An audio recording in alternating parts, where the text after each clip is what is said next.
ইরানের কাছে কি সত্যিই আছে বিশেষ পারমাণবিক বোমা? যুক্তরাষ্ট্র ইসরায়েলের সাথে যুদ্ধের উত্তাপের মাঝেই বিষয়টি স্বীকার কেন করলেন ইরানের সংসদের ডেপুটি স্পিকার? তাহলে কি এই অস্ত্র দিয়েই ইহুদিবাদীদের ঘায়েল করতে চলেছে তেহরান? যদিও পশ্চিমারা বহুদিন ধরেই দাবি করে আসছে যে সমৃদ্ধ ইউরেনিয়াম ব্যবহার করে ইরান তৈরি করছে পারমাণবিক অস্ত্র, যাকে ঘিরেই মূলত সাম্প্রতিক সময়ে দেশটির সাথে বেশ কয়েক দফায় যুদ্ধে জড়ায় ইহুদিবাদীরা। কিন্তু বিশেষ এই পারমাণবিক বোমার মাধ্যমে ইরান আসলে কি বোঝাতে চাইছে? এবার যুক্তরাষ্ট্র ইসরায়েল কি ইরানের বিরুদ্ধে যুদ্ধে জড়ানোর সাহস দেখাবে?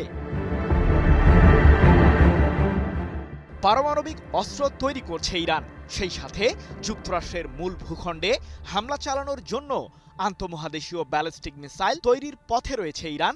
মূলত এমন অভিযোগের প্রেক্ষিতেই সাম্প্রতিক সময়ে দেশটির বিরুদ্ধে যুদ্ধ বাধায় যুক্তরাষ্ট্র ও ইসরায়েল, যার মাধ্যমে তেহরানের এসব কার্যক্রম মাটিতে মিশিয়ে দেওয়ার ষড়যন্ত্র করেছিল ইহুদিবাদীরা। কিন্তু ইরানের পাল্টা প্রতিরোধের মুখে সে লক্ষ্য বাস্তবায়নে সফল হয়নি মার্কিন প্রশাসন ও ইসরায়েল। ফলে এক প্রকার বাধ্য হয়েই ইরানের বিরুদ্ধে 2 সপ্তাহের জন্য সাময়িক যুদ্ধবিরতিতে যায় ইহুদিবাদীরা। কিন্তু এতেই কি পুরোপুরি থেমে গেল যুদ্ধের ময়দানের উত্তাপ?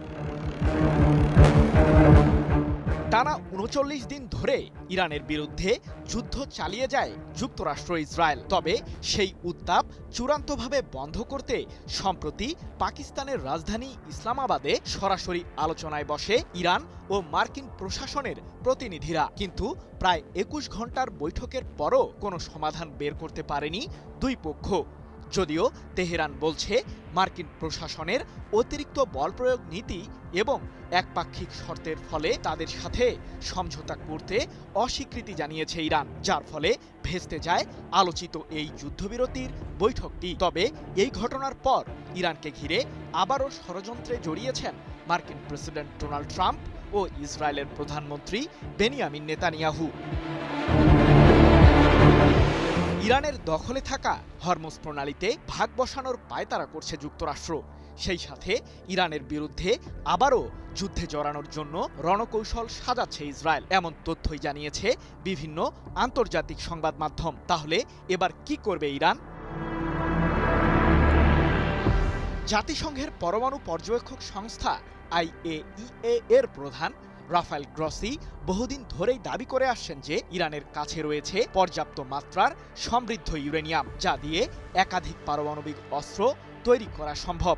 যদিও এ বিষয়টিকে বরাবরই অস্বীকার করে আসছে তেহরান, কারণ ইরানের সদ্য সাবেক সর্বোচ্চ ধর্মীয় নেতা আয়াতুল্লাহ আলী খামেনির ফতোয়া অনুযায়ী দেশটি ইউরেনিয়াম ব্যবহার করে কোনো ধরনের সামরিক অস্ত্র তৈরিতে না যাওয়ার সংকল্প করেছে। তাহলে ইরানের পার্লামেন্টের ডেপুটি স্পিকার আসলে কোন বোমার কথা বলছেন?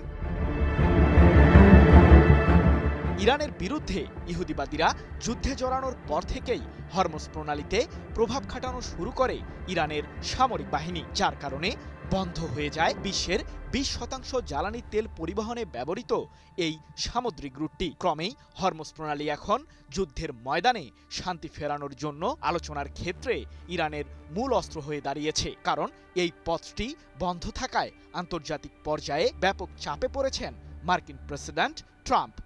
এমনকি উপসাগরীয় অঞ্চলে থাকা যুক্তরাষ্ট্রের বন্ধু দেশগুলোর বাণিজ্যিক ব্যবস্থাও স্থবির হয়ে পড়েছে। তাই তো ইরানের সংসদের ডেপুটি স্পিকার হামিদ রেজা হাজি বাবাই বলেছেন, হরমুজ প্রণালী হলো আমাদের পারমাণবিক বোমা। এক প্রতিবেদনে বিষয়টি নিশ্চিত করেছে যুক্তরাজ্য ভিত্তিক সংবাদ মাধ্যম ইরান ইন্টারন্যাশনাল।